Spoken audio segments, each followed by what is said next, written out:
Kalau kita menyadari bahwa bumi ini bukanlah tempat ideal untuk dihuni atau untuk menikmati ketenangan yang sejati, maka kita berusaha mempercayai apa yang Tuhan katakan mengenai langit baru dan bumi baru, serta untuk mengarahkan pandangan kita kepada dunia yang akan datang tersebut.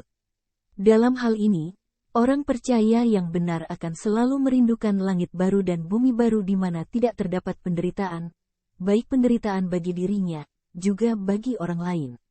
Menunjukkan hidup kepada kehidupan yang akan datang menjadi pilihan satu-satunya. Dengan demikian, kita memindahkan hati ke dalam kerajaan surga. Mat. Pukul 6.21. Semakin menunjukkan hati ke kerajaan surga, semakin dijauhkan dari percintaan dunia, semakin tidak mengharapkan ketenangan dan kebahagiaan dari dunia ini. Hari ini, pada umumnya manusia sudah terhanyut dalam pola hidup manusia yang orientasinya kenikmatan dan kenyamanan di bumi sekarang ini. Hampir semua manusia berusaha untuk dapat meraih sebanyak-banyaknya yang dapat diraih dari dunia hari ini, dengan harapan bisa menikmati kebahagiaan dan ketenangan. Tuhan pun dilibatkan hanya untuk bisa mencapai yang dicita-citakan. Semua ini merupakan gerak manusia yang tertawan oleh keindahan dunia.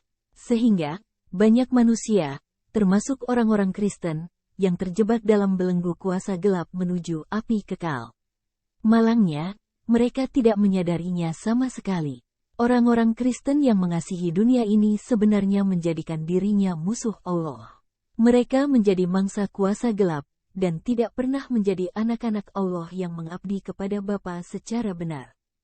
Orang Kristen yang masih mencari kebahagiaan di bumi, tidak bisa dibentuk oleh Allah menjadi anak-anaknya yang serupa dengan Yesus.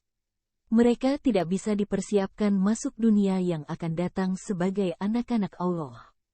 Mereka yang masih mengharapkan dapat menikmati ketenangan dan kebahagiaan dari dunia ini, pasti menjadikan dunia ini sebagai kerajaannya. Mereka tidak bisa mengabdi kepada Allah. Orang percaya yang benar mempercayai bahwa hanya di dunia yang akan datang manusia dapat menikmati Allah dan segala yang diciptakannya secara proporsional. Oleh sebab itu, sementara hidup di dunia, yang harus dilakukan adalah mempersiapkan diri agar layak masuk kerajaan Allah sebagai anggota keluarga kerajaan. Hidup di atas muka bumi yang sudah terkutuk dan yang sudah rusak ini, kita tidak akan pernah menemukan tempat domisili yang ideal. Tuhan tidak akan pernah membangun kerajaannya di bumi ini. Manusia tidak akan pernah dapat menemukan kenyamanan di bumi. Tidak pernah Alkitab menyatakan bahwa bumi yang terkutuk ini akan dipulihkan, dan menjadi tempat yang nyaman untuk dihuni. Suatu hari nanti, bumi pasti dimusnahkan menjadi lautan api, dan manusia yang hidup dalam kejahatan akan dibinasakan.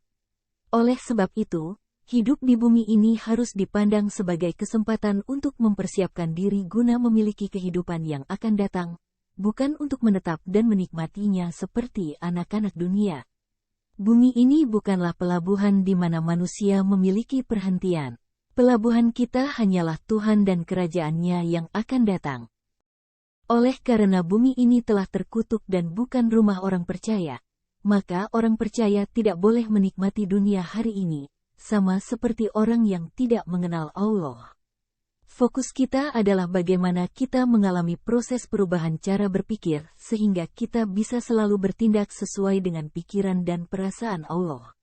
Orang yang mencapai tujuan ini, suatu hari akan diangkat dari dunia ini masuk ke dalam kerajaannya sebagai putra-putri Allah.